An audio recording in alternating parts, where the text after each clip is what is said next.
बिंदु है तो विरोध के लायक है, मैं उसी का विरोध कर रहा हूँ।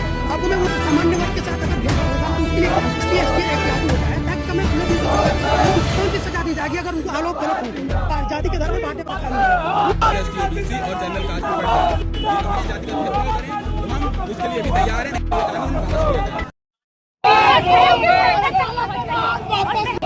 बहुत सारे नेता इस पर भी इस्तीफा भी देते हैं। चुनाव आयुक्त भी CGI DST भी होती है और ये छात्र उग्र हो चुके हैं। IBC छात्र यूनिवर्सिटी के छात्र हैं जो UGC को लेकर विरोध कर रहे हैं और ये भी DM ऑफिस के लिए निकल चुके हैं। उनसे खुद इनके UGC को लेकर इनके बारे में क्या विचार है, UGC को लेकर इतना विरोध क्यों कर रहे हैं और एक इसे आप समझाना चाहेंगे तो कैसे समझाएंगे UGC का विरोध करने के लिए? भारत सरकार ने ये जो भाजपा करंट वर्तमान समय में जो भाजपा की गवर्नमेंट है, इनकी साफ पॉलिसी रही है, हिंदू एकता की बात करते हैं। लेकिन मैम जो ये कानून है, जो ये प्रावधान UGC ने नई गाइडलाइन जो जारी की है, मैं पूरे कानून का पूरी तरीके से विरोध नहीं कर रहा हूँ। इसमें कुछ ऐसे बिंदु हैं जो विरोध के लायक हैं, मैं उसी का विरोध कर रहा हूँ। आपको मैं वो बिंदु से अवगत कराना चाहूँगा। UGC ने जो नए कानून लाए हैं उसमें 3 प्रावधान ऐसे हैं जो बहुत ही विवादित प्रावधान है और ये सिद्ध करते हैं कि सामान्य वर्ग का बच्चा हमेशा शोषण करता आ रहा है। क्या सामान्य वर्ग का शोषण नहीं होता? क्या सामान्य वर्ग की महिलाओं के साथ बलात्कार नहीं होते? क्या उनका शोषण नहीं होता? क्या कैंपस में उनके साथ भेदभाव नहीं होता? मैं ये 3 प्रावधान आपको मैं गिना देना चाहिए। भारत का राजपत्र है जिसमें UGC ने नई गाइडलाइन जारी किया। मैंने कल शाम से पिछले 4-5 दिनों से मैंने 10 बार इसका अध्ययन किया कि 3 ऐसे कानून है जो सिर्फ ये साफ करते हैं कि सामान्य वर्ग का व्यक्ति हमेशा शोषणकारी चरित्र का होगा, हमेशा शोषण करेगा। पहला, उन्होंने कहा कि इक्विटी कमेटी बनाएंगे, एक समिति बनाएंगे तो जांच करेंगे। तो मैं UGC से जवाब चाहूंगा कि क्या सामान्य वर्ग का प्रतिनिधित्व उसमें नहीं होना चाहिए? क्या सामान्य वर्ग के बच्चों के शोषण नहीं होता?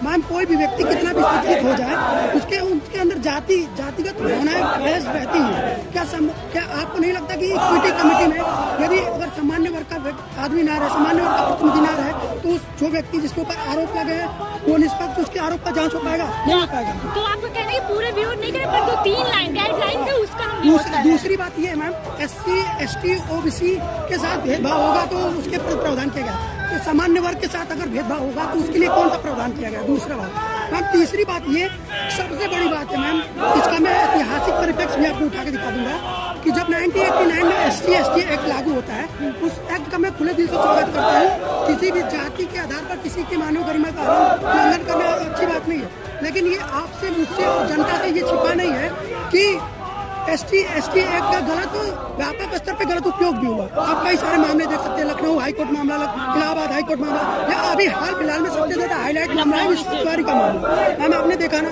तो मैं कहना चाहूंगा कि जो इसमें वो प्रावधान किया ही नहीं गया कि अगर कोई वर्ग, अगर SC/ST उसी वर्ग का कोई भी बच्चा अगर गलत आरोप लगाता है तो उसको कौन सी सजा दी जाएगी अगर उनको आरोप गलत हो तो ये सरासर गलत तो नहीं है मैम। मैं कहना चाहूंगा कि विद्यार्थी, सामान्य वर्ग का जो विद्यार्थी है, शोध का विषय नहीं है कि आप उसके ऊपर शोध करेंगे और जब आपको ये गलतियां वापस दिखेंगी आपको कि आप सामान्य वर्ग, आप ये गलत होने से पहले भी तो कानून बना सकते हैं ना कि अगर व्यक्ति गलत आरोप लगाता है तो उसको सजा का प्रावधान दीजिए, उसको कुछ फाइनेंशियली उसके ऊपर कुछ लगाइए। मैं इन सब कारणों से इसका विरोध कर रहा हूँ मैम, और ये सरासर गलत है। ये देश को जाति के आधार पर बांटने वाला कानून है, देश को जाति के आधार पर बांटने वाला कानून है।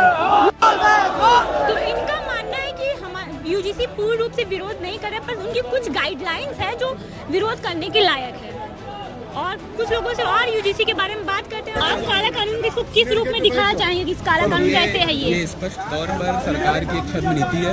वो चाहते हैं कि विश्वविद्यालय पढ़ने लिखने के बजाय जातिगत अखाड़ा बन जाए, SC, ST, OBC और जनरल कास्ट में बढ़ जाए। ये हमें कतई बर्दाश्त नहीं है। हम विश्वविद्यालय में छात्र हैं, हमें समानता का अधिकार है। अनुच्छेद 14, 15, 16, 17, 18 हमें पता है, हम उसका पालन करते हैं। लेकिन अगर सरकार चाहती है कि हम खुद जातिगत हिंसा करें, जातिगत भेदभाव करें तो हम उसके लिए भी तैयार हैं, नहीं तो ये कानून वापस लिया जाए।